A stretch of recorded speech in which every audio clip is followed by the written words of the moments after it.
नाज़रीन अस्सलाम वालेकुम रहमतुल्लाहि व बरकातुहू। ये मकोड़ा हशरातुल अर्ज़ में एक मशहूर जानवर है जिसे उर्फ़ आम में च्यूंटा भी कहा जाता है और मकोड़ा भी कहा जाता है। ये दो किस्म का होता है, एक किस्म का बिल्कुल मुकम्मल स्याह होता है और दूसरी किस्म का आधा स्याह और आधा सुर्ख होता है। ये सुर्ख और स्याह मकोड़ा ये बड़ा ज़ालिम होता है, अगर काट ले तो खून निकाल देता है। इनकी रिहाइशगाहें ये पुराने मकानात हैं, वीरान मकामात हैं, कब्रिस्तान वगैरह होते हैं, दीवारों के अंदर भी होता है जहाँ धूप सख्त पड़ती है।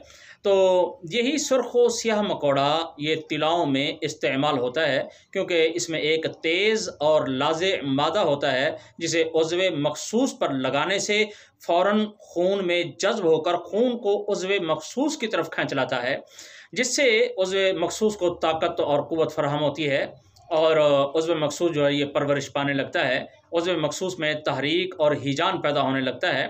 तो मोटाई और लंबाई में ये धीरे-धीरे अहम किरदार अदा करता है। इसके पकड़ने का एक बेहतरीन तरीका यह है कि जहाँ आप इस किस्म का एक मकोड़ा भी देखें, तो उसके इर्द-गिर्द नज़र दौड़ाएँगे तो एक सुराख नज़र आएगा। वो छोटा-सा सुराख होगा और उस सुराख के इर्द-गिर्द मिट्टी की एक छोटी-सी ढेरी गोलाई की सूरत में नज़र आएगी। बस यही इनका मस्कन है। इस सुराख में पानी डालेंगे तो थोड़ी देर गुजरेगी, ये सैकड़ों की तादाद में बाहर निकल आएँगे। बस इनको पकड़ लें और महफूज़ कर लें। अब इनके तिलाब बनाने का जो तरीका है वो ये है कि ये 20 ग्राम रोगन ज़ैतून ले लें और 100 अदद ये मकोड़ा उसके अंदर डाल के शीशी को बंद करके इसका मुँह अच्छी तरह बंद कर दें, ढकना दे दें और उसके ऊपर शापर वगैरह बांध दें। अब इस शीशी को ये जो गोबर वाला कलर होता है ना, कि जहाँ ये जानवरों का गोबर इकट्ठा करके तो उसे एक जगह इकट्ठे करते रहते हैं, वो काफ़ी बड़ी ढेरी बन जाती है। तो इसमें 3-4 फुट गहराई के अंदर जाके नीचे आपने इसको दबा देना है, उसके ऊपर ये गोबर रख देना है। 40 दिन के बाद आपने इसको निकालना है। इसमें फिर 2 ग्राम खरातीन, ये जिसे गंडोई भी कहते हैं, इसे कैंची से काट लेंगे और थोड़ा-सा कूट के इनके अंदर जो मिट्टी होगी ना, वो मिट्टी आप निकाल के बाहर कर देंगे। छाननी से छानेंगे वो छन जाएगी। ये हल्का-हल्का कूटेंगे। तो ये 2 ग्राम ये खरातीन इसके अंदर डालने हैं और 3 ग्राम जौंक, ये भी कूटी हुई होनी चाहिए, ये इसके अंदर डालनी है और 3 ग्राम माल कंगनी कूटी हुई ये भी इसके अंदर डाल देनी है और धीमी आँच पर इसको पकाना है।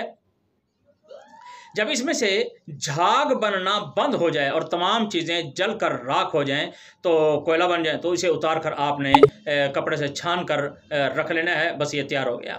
अब इसके 3-4 कतरे जो होते हैं ना, वो उज़्व मख़सूस पर लगाकर उसकी मालिश करनी है।